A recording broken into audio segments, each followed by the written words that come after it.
Welcome back, all you House Husband Diary fans, to another episode of the House Husband Diaries. As always, I am your host, Carter C., and today we are finishing up my series on that time I was.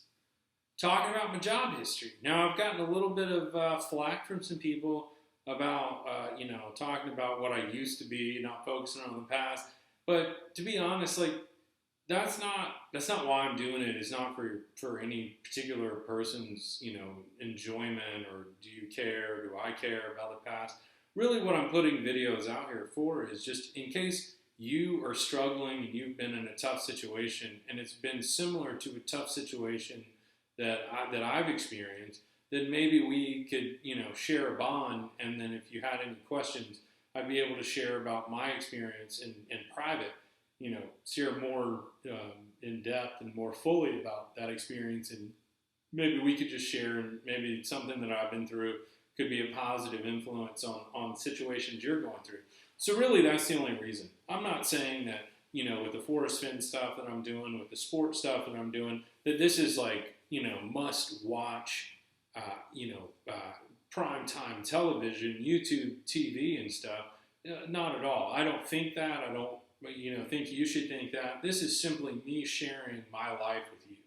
And if you don't want me to share my life with you, then don't watch. It's that simple. But if you say, hey, this guy's being real, and maybe I have experiences that are similar, or maybe in the future I'll have experiences like this, then, that's all it's for. So without further ado, the last episode of that time I was, and I'm combining two jobs here. So I moved.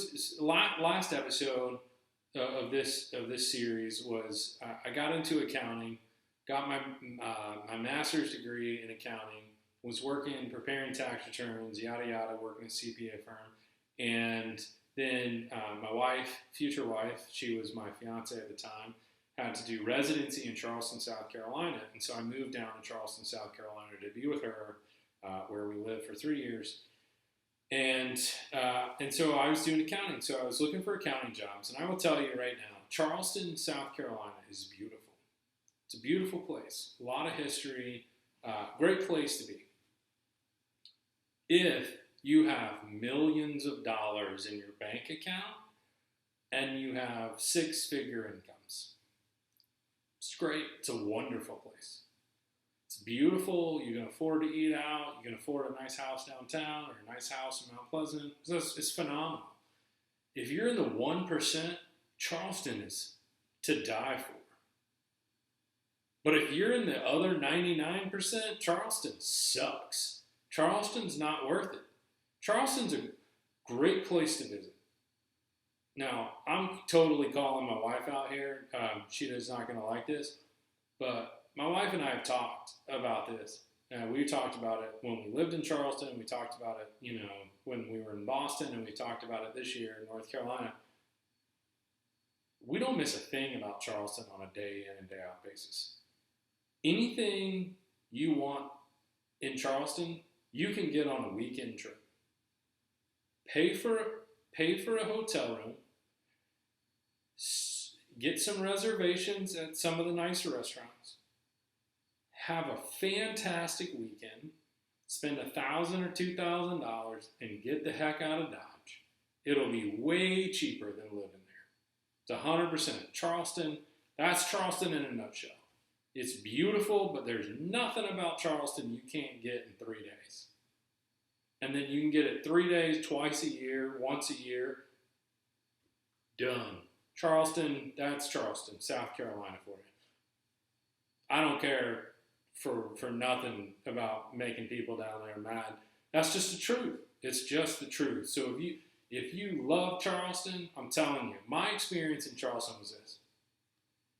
My wife's a resident physician down there at MUSC, a fantastic learning center, unbelievable.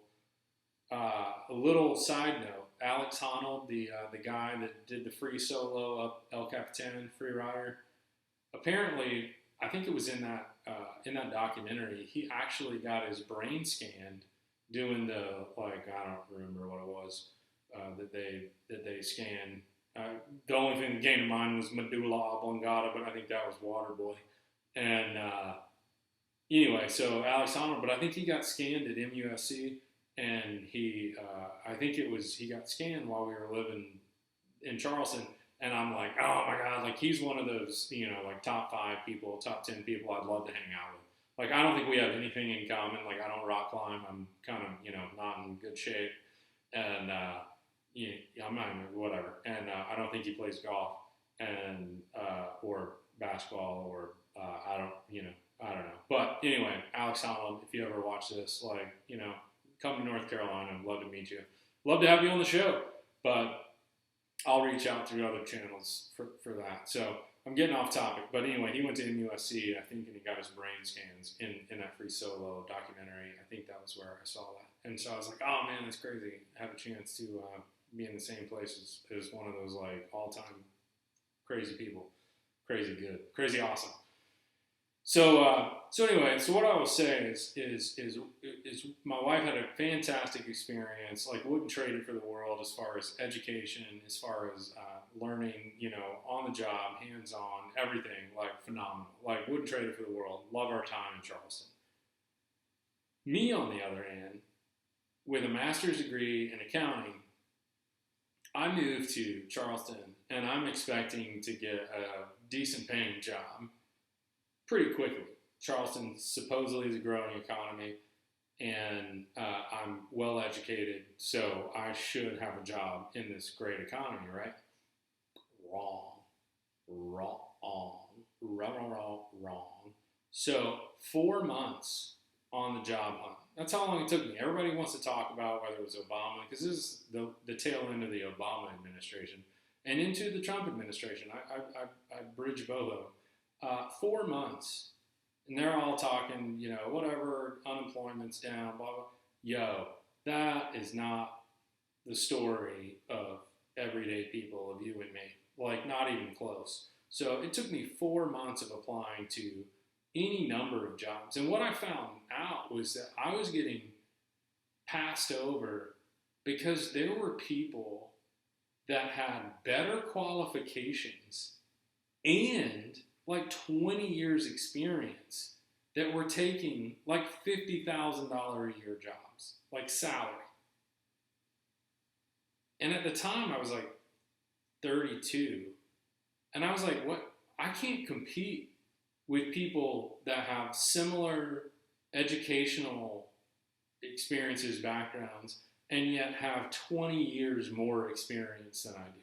If they're willing to take a salary that is at the low end of what I want to take. If you have a master's degree, I don't know about you, but in my opinion, $50,000 a year is like the bottom you should be taking if you have a master's degree. That, like, why would you pay $30,000 or $80,000 or whatever, $50,000 for a master's degree if you're not making $50,000 a year? You can make $15, $20 an hour. I did, working at a warehouse, working plumbing, doing something else, and then put in some overtime and make 50, 60, 80 grand. So if you're talking salary, the minimum you should be making is 50, if not 70. With a master's degree, Charleston was paying like crap back in the day, like 4 years ago, 2016 or so, 15, 16. So, I was talking to people, I was networking, and they were like, well, we chose somebody else. Like they were, they had 20 years experience. You've got like 4 in accounting. I had all these other years of experience, but I'm like, dang, like that's impossible. If you're right out of college at 22, 23 years old, you go get a master's, 24, 25 years old, you don't have any experience. They've got 20 years experience. Well, you know what? They've been doing what you're doing now since you were 5. Good luck. And and somebody like that's taking 50 grand a year. How hard are they? Like, how hard up are they? Like, what's their situation? It's crazy. So anyway, finally, I took a temp job. I applied with a temp job, a temp company, temp placement company, and it kind of specializes in accounting and business and stuff. And I just said, okay, I need a job. I got to pay off these bills, you know? So I took a job. It was, I don't remember what, $15 an hour or something. And I was doing spreadsheets out the wazoo, like 10,000 rows, you know, 100 columns. I mean, they were massive spreadsheets. And basically did a good enough job that after 2 weeks, it was a temp not to hire position. And if you've ever worked temp jobs, there's certain temp jobs that they say this is a temp to hire. So you work for a couple weeks, and if you do a good job, then they'll plan to interview you and hire you full time. And then there's temp not to hire. It's like they just need 2 weeks of work. You just go in, like, don't ask for a job. Just do your work for 2 weeks, and then we'll try to find you another temp job. So that's what this was. And at the end of 2 weeks, my employer was like, we should keep this guy. So they offered me like the going rate in Charleston. It was around that 50K number. And I was like, well, I don't have any other options. Like, this is 4.5, 5 months into me living in Charleston, South Carolina, and I've got nothing. I guess it's not the world that I grew up thinking I was going to live in America. You go to UNC Chapel Hill, you get a college degree, you get a master's degree, you have some experience. Like, you shouldn't be making 50K at 30 years old, 32 years old. Like, it should be higher than that. 75, 85, 95, 100. We should be moving up. That's my thought. You can give me all the flack you want. You can agree with me. You can disagree with me. I don't care. That was my thought process. And I was shocked when I moved to Charleston, South Carolina, and saw what the lay of the land was. So I take the job because I don't have any other options. I'm stuck. My wife's here. I have to be here. I want to be here for her, but I have to be here. I'm taking the job. So I head up this team. I'm now the only person on this team at this company. I'm not going to name the company. I'm not going to name whatever. But I'm doing all the spreadsheet stuff. And the company they were waiting to move into a building. And so I was sharing an office with the CEO and the COO, and I worked really closely with the COO. And we were basically trying to figure out all the back end. It was an investment finance firm. We were doing some investments and some things. And I don't want to get into too many details, but I was doing a lot of number crunching. I was working hand in hand, sometimes till 11, 12 at night with the COO. My wife was working all the time, and so it didn't really matter. So I just poured in time, just pumped in time, and I got no appreciation, like zero. And I'll tell you another story about that, like later on. But basically, 3 other guys were hired onto my team. And they all got paid more than me. And I didn't know it at the time, but then as we got to be friends and we got to, a year went by and they started talking about it's time for raises and we started talking about what we were getting paid. And I'm like, this other guy had a master's, but 2 of the guys didn't have masters. I was the oldest one of the 4. I was the first one of the 4, and I had the most experience of the 4. Yet I was being paid the least. But that's the free market. That's ridiculous. So when it came time for me to get a raise, I got the shaft, and I knew whatever I was being told I was getting for a raise was still under the other 3 guys. But I couldn't lie or throw those guys under the bus and say, I know you're paying those other 3 guys more. You need to pay me more. Like, that's disingenuous. That would be robbing those guys of our friendship. So I didn't say that. I was just like, okay, I'm out of here. Like, I don't know what else to do because you're not treating me fairly. And if you really think I'm going to sit here, that's just silly. So, needless to say, that job didn't work out. And I saw the CEO or the COO, a year or so later, 2 years later, I was leaving Charleston, and I just had a friend in town, and we were out at a restaurant, and the COO was there, and he was like, well, see, you're still whatever, just drinking with your buddies, and I was like, like, that's crazy that you still think that after years when, like, you have no remorse, that you think you have no idea that I know that you were paying the other guys more and you were just lowballing me, and that was so disrespectful that I basically just submarine myself in that position. Now, you can say that's ridiculous for me or whatever. We should have that as an open conversation. But it was the lack of just emotional quotient, the EQ. Like there was no, it didn't, I would hear stories all the time about how $1 million house and, blah, blah, blah. And the trials and tribulations of being the COO. And then you're only going to, you couldn't give me an extra 5 or 10 grand, or we couldn't just talk about it was just crappy. It was just crappy. But that's the way that America is now. Bosses somehow think that they can make hundreds and hundreds of thousands or millions of dollars and pay people, tens of thousands of dollars less than they're worth, and they should be happy for it. And it's sad. There's a lack of community, a lack of care and respect for each other. So that job ended. And then again, I had 4 months of not finding a job. And it was crazy. I couldn't believe that Charleston, everybody wanted to move to Charleston. And because all these young people want to move to Charleston, because Charleston is such a beautiful town and such a historic town and such a great place for young people, the employers have all of the leverage, and they can pay you nothing. So word to the wise, if you're still listening to this video, watching this video 16 minutes in, and you're young and you're thinking about going to Charleston, they're going to pay you way less than you're worth.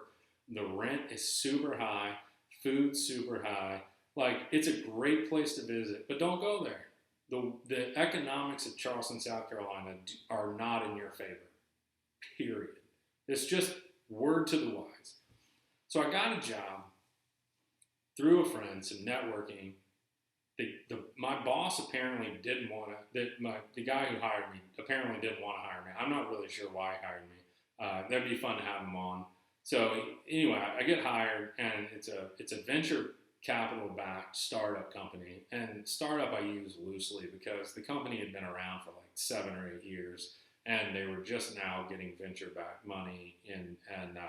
And basically what happened was I saw firsthand what technology and venture capital money in the VC-backed industry is doing to the American economy. And so my position was I was a director, I was a manager of about 20 to 25 people. I think I started out with maybe like 11 or 12 people on my team, and I grew it to just about 25, and then some people got moved to different parts of the company, and some got let go, and then I was let go. So over the course of about 14 months, I grew a team from 10 or 11 or so to I doubled it, or more than doubled it. Completely, in my opinion, I did a fantastic job. Obviously, right? I mean, why would I say I didn't do a great job? But maybe I'll have some people that I worked with or that worked for me or whatever on my team. Who knows? Maybe there'll be guests later on. We can talk about this more as we get into economics, politics, and stuff. But basically, I built a team for the long haul. And what I will tell you, in my experience, is managing a team is that we don't all have the same skill set, right? And we may have similar educations, we may have whatever, but everybody has a unique skill set. And my job, I viewed my job as a manager of these people, is to figure out what my people's skill sets were and put them in the right positions to succeed. And so it didn't look like what the higher ups wanted it to look like, because what their goal was to ship jobs overseas to what jobs they could not automate using computer code and technology, they would ship overseas, and then they would cut all their costs. And then the few people that were high up in the company, the CEO, the COO, the investors, would pocket all the money. And that is destroying America. Period. There's no if, and, nors, or buts about it. It is terrible. And one of my good friends is in the VC business, and I have other friends that are in the business, but one of my really good friends is in the business. But watching it firsthand, I don't understand how how you can possibly go to work every day and see this and go, wait a minute, we're getting rid of like good paying, good American jobs. We're shortchanging good American people to ship the jobs overseas to be done half-assed by people that don't know our language, that don't know our tax system, that don't know how we do things. We're paying them like crap, and somehow we can sleep at night. It's bonkers. It's absolutely bonkers. So basically what happened was they had another round of venture capital funding. A new fund led the group, and that fund, I'm speculating at this point, but I'm 100% sure I'm accurate, said we're going to dump all these millions of dollars in, but we get to place our guy up top. So they placed a new COO. And I had a meeting. This is crazy, right? So I'm going to tell you a story. I'm getting long-winded here, but I'm going to tell you this story. We were told, me and three other directors were told, hey, this guy's interviewing for the COO position. Could you, end of the day, Friday, 4 o'clock, can you run up to the boardroom and can we have a little interview, quick impromptu interview with this guy? I said, sure.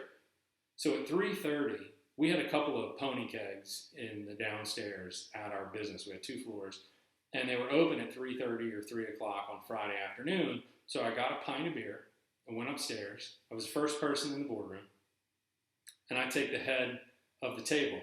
I'm deaf in my right ear, can't hear out of my right ear. So I always try to take the head of the table, not because it's a power trip, but it's because I use my eyes and I read lips more than people realize. And so if I'm on one side or the other, there's like a whole section of the table that I can't hear.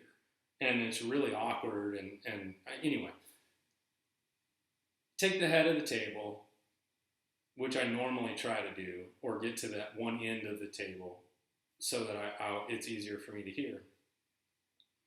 Have my beer, and the CEO, acting CEO, walks in, founder of the company, walks in with the COO, and the COO sits down at the far end of the table. The guy who's interviewing, he ended up being my boss. So I said, hey, nice to meet you. Pleasantries. And I said, would you like a beer? And he goes, no thanks, I'm working. And I was like, well, that's funny, because only one of us is employed here, and I don't think you're employed here. Would you like a beer? And he goes, no, I don't drink. And I was like, you could have told me that to begin with. Like, guy's cocky already. I'm the one that's employed. Would you like a beer? This is the normal flow of how things work here. You're going to tell me, no thanks, I'm working? So am I. As a matter of fact, this meeting wasn't on my schedule up until 15 minutes ago. I'm doing you a service by interviewing you. Should have known then. In the back of my head, I probably did know, but I should have known then the guy was here to fuck me over, right? I mean, that's just it was crazy. So it started off aggressively. So then, if you saw the second video I think it was the second video I ever posted, I mean, the guy he was hired to basically get rid of everybody and then ship all the jobs overseas. And that's what he did. I got let go 4 months after, he started in March, April, May, June. Yeah, 4 months after he started. I made it 4 months. 2 or 3 weeks after I got let go, he let go HR, because I've been going to HR. He was saying terrible things about me, the false sexual harassment. It was so aggressive, so egregious. I mean, I probably should have sued him, but I just don't care enough. I'm saying this video just in case any of you have any of these crazy boss situations, email me, carter@hhdiaries.com, comment, whatever. It's just fascinating when you look at the world that we live in and the economy is that we can't keep selling our jobs to the lowest bidder and then not providing good paying jobs for our fellow Americans. We can't keep doing that. So that was my last experience in the working world before I became the house husband, was managing a team of 25 people and then fighting a boss who just wanted to ship all of the jobs overseas. And they did. And the last I heard, they were not able to get a Series C round of funding because they aren't a good business. Their technology isn't doing anything. Now they have people in India and somewhere in Southeast Asia doing accounting work, and those people don't know our accounting rules, and it's just silly. It's just absolutely silly. Yet the people that are still there are making hundreds of thousands of dollars a year, maybe even millions of dollars for what I have no idea. So that would be the end of my working career until I started the House Husband Diaries. And yeah, I don't know if you've had any of these experiences. Most likely you're not watching till the end of this video, which is a good thing because you don't really care about any of this. But if you are, if you've had these similar experiences, if you're well educated, but you feel disrespected, you've had these experiences where bosses just treat you like crap, let me know. I think it's really sad, and I think we can do something about it. I don't know what yet, but I'd love to hear from you. I know I'm not alone. I know that a number of people at the company that I work for were treated poorly. I tried um, to shield my team from that as best I could. And yeah, we'll talk about more of that stuff in future episodes. But for now, I think I've gone plenty long enough. Thanks so much for watching. As always, I love doing this. I love sharing my life with you guys. So I hope you enjoy it as well. And until the next episode of the House Husband Diaries, have a great day.